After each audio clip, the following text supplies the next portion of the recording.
namanya pungli. Hentikan yang namanya pungli, terutama yang berkaitan dengan pelayanan pada masyarakat.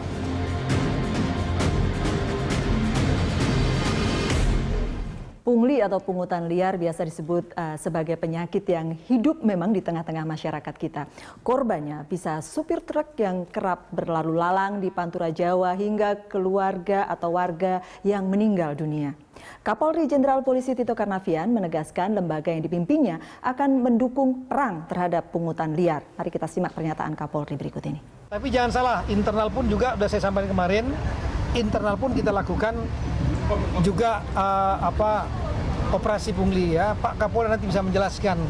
Ada 4 kalau saya tidak salah yang sudah ditangani juga di sini internal.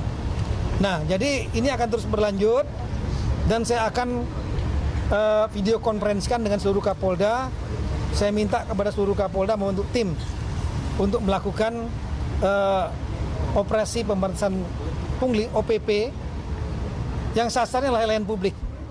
Saya dulu ingat kalau ada berita tentang kriminal gitu ya. Jadi kejahatan itu dimulai dari adanya niat dan kesempatan begitu ya. Adanya niat dan kesempatan. Jadi betul-betul kalau tidak ada kesempatan artinya kalau ini pelayanan publik dan kemudian tidak ada kesempatan dia untuk mengambil pungutan dari yang minta dilayani, mungkin hasilnya bisa beda gitu Bang Don. Tapi ada juga yang bagaimana niat yang pertama, bagaimana caranya supaya kesempatan itu ada.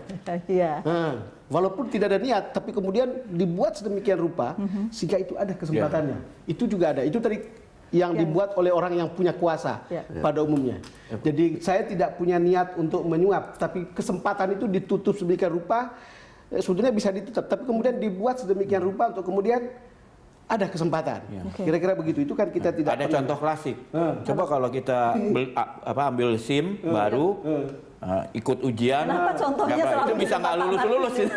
Bisa nggak lulus? Kenapa contohnya di tempat Pak Martinus gitu loh? Kalau itu memang udah transparan ya. Begitu kita mau ujian SIM itu, kita bisa tahu nilai kita berapa.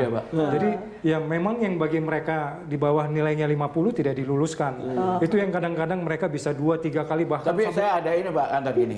Jadi saya ditanya itu misalnya pasal berapa ini. Saya bilang apa hubungannya orang nyupir harus hafalin pasal-pasal. Jadi soal ujiannya itu pun tidak ada kaitannya dengan kemampuan berkendara. Kan dia nggak harus hafal pasalnya, hanya dia tahu misalnya nggak boleh belok kiri. Tidak boleh ini. Tapi kalau kita lihat dan kemudian kalau Bapak mau belajar, mau ikut ujian SIM, saya mau belajar dulu supaya lulus. Sarananya di mana, Pak? Kalau kita luar negeri ada bukunya, ada ininya, ada contoh-contohnya. Kalau kita contoh-contoh pertanyaan gitu. Iya, tapi itu tadi contoh. Terus kelanjutan dari contoh itu ternyata ada lagi. Kemarin baru teman saya cerita. Habis gitu dia udah lulus ujian praktek. Harus naik motor muter-muter gini. Yang cocok untuk orang yang ikut sirkus gitu. Mas, tapi nggak ada kaitannya dengan jangan polisi melulu lah. Yang di Depok itu bukan. Saya mau bilang gitu. Mohon maaf ya, saya bukan ini. Saya mau bilang. Jadi kadang-kadang oknum itu mempersulitnya itu dengan cara demikian. Jadi hal-hal yang nggak mungkin sehingga memaksa orang nggak lulus atau bayar. Iya. Tapi kan kalau itu tidak hanya kalau tadi contohnya misalnya soal dan sebagainya kan tidak cuma oknumnya, tetapi orang yang melakukan yang kemudian membuat soal-soal itu tim yang membuatnya gitu kan. Jadi di yang macam contoh tadi itu ya. Ini bukan di kepolisian, di Departemen Perhubungan. Kita naik ferry. Ini ada cerita yang kebetulan istri saya naik ferry dari Merak ke Bakauheni dan kemudian sebaliknya. Bayangkan orang dikasih tarif untuk naik ferry. Tapi ketika kita duduk untuk di kursi dibayar khusus lagi. Kenapa tidak dijual sekalian di loket? Kalau you mau kursi harus bayar tambah sekian gitu. Seperti kereta api ya, kita udah dapat kursinya dari. Ada cara kemudian kan untuk mengurangi yang seperti ini. Ya, jadi memang ada 3 hal di sini ya. Ada aparatur, ada masyarakat, ada sistem. Nah, ini sistem kita bicara. Ya, kita bicara sistem. Kalau sistem memang itu terus diperbaikin. Secara transparan hasil mereka yang ujian SIM tadi misalnya itu langsung terlihat. Misalnya di bawah 50 ya langsung dia nggak boleh mengikuti selanjutnya. Kemudian tentu dari aparaturnya, aparatur reformasi kultural itu. Nah, kemudian yang bagian dari masyarakat juga tentu kita perlu pencerahan-pencerahan kepada masyarakat luas kita. Karena ini kan ada hubungan simbiosis mutualisme, katakan saling menguntungkan yang membuat mereka lebih efisien. Dan ini Pak, sisi yang insentif yang baik Pak. Tadi pagi saya ngurus ke Polsek karena KTP saya hilang. Saya dapat pelayanan yang baik sekali. Tapi saya mau laporin, ini ada polisi yang baik. Mau kemana? Mau Mana gitu loh, nggak ada gitu loh Pak. Nah itu, Nah, saya kebetulan kalau di Bank Mandiri saya kebetulan kenal dirutnya ya, saya WhatsApp direkturnya gitu kan. Ini bukannya kenal Kapolri juga? Itu tadi sudah dicatat sama Pak Martinus. Tetapi Pak Laude, ini kan tadi kita bicara sistem gitu kan. Paling tidak itu mengurangi kesempatan untuk pungli, begitukah? Ya, bagaimana sistem yang ada di kita ini? Sebenarnya gini. Inilah beberapa Pemda sudah mulai sebenarnya ada undang-undang pelayanan publik ya, sudah ada itu undang-undang pelayanan publik itu. Intinya ketika orang ingin memperoleh pelayanan yang baik, agar ada pelayanan baik dan tidak ada transaksi, itu ada 3 syarat. Satu, syarat yang dibutuhkan ketika dia berurusan, harus ada kepastian itu. Kemudian yang kedua, harus ada kepastian waktu. Berapa lama setelah memenuhi syarat itu berapa lama? Ketiga, biayanya berapa? Kadang-kadang biaya sudah tertera di situ. Iya, kalau nah sebetulnya itu yang dikontrol. Itu kan jadi alat kontrol sebetulnya. Tapi kan itu diabaikan semua. Makanya kenapa saya katakan tadi bahwa ketika orang di tempat ini atau sebelumnya, orang berurusan mau bangun pelabuhan saja.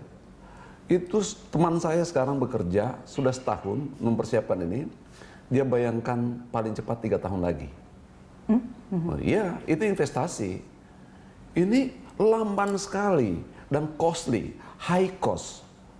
Dan itu cost recovery-nya pada akhirnya dibebankan pada pekerja. Gajinya rendah, karyawan yang kerja di sana. Antara lain seperti itu. Jadi sebenarnya untuk mengontrol pelayanan publik yang baik sehingga tidak terjadi pungli itu mudah, dan itu sudah dianjurkan, sudah ada rambu-rambunya dalam Undang-Undang Pelayanan Publik. Di sini Ombudsman melakukan pengawasan itu, tapi kan jarang yang patuh. Nah, kenapa tidak patuh? Saya bilang tadi petugasnya juga tidak patuh. Ini kan kembali ke lingkaran setan. Kita tidak tahu kita harus cut-nya dari mana. Presiden makanya punya sikap seperti itu kan. Cuman ini angka-angka ini menurut saya fantastis ya. Kompas punya rangkuman itu tentang pungli ini loh. Di Dinas Perhubungan DKI Jakarta tiap hari itu 100 sampai 200 juta tiap hari. Itu baru di DKI aja. Bandara Soekarno-Hatta 325 miliar per tahun. Lalu kemudian di mana? Di pelabuhan, ini menurut penelitiannya HIPMI, itu transportasi darat itu 25 triliun setiap tahun. Coba bayangkan, artinya kalau ini menjadi concern kita semua, mestinya memang harus jelas. Kita harus memulainya dari mana kan? Untuk memotong ini. Itu baru uang yang keluar dari pengusaha ya. Betul. Ada yang belum dihitung di situ. Contohnya ini, kita lihat kendaraan umum kayak Metro Mini, angkot, itu banyak yang tidak memenuhi syarat keamanan, harusnya nggak lulus KIR. Tapi karena KIR-nya Pak Pungli, jadi akhirnya lolos, akhirnya yang korban orang kecelakaan, mati, luka-luka, berapa itu kerugiannya? Ya karena pengusahanya sih untung, dia nggak usah memenuhi KIR, jadi dia suapnya lebih rendah daripada kalau dia membuat mobilnya punya KIR yang baik gitu. Nah ini juga berbahaya sekali buat masyarakat. Presiden memulainya dengan penegakan hukum. Betul, saber tadi itu kan?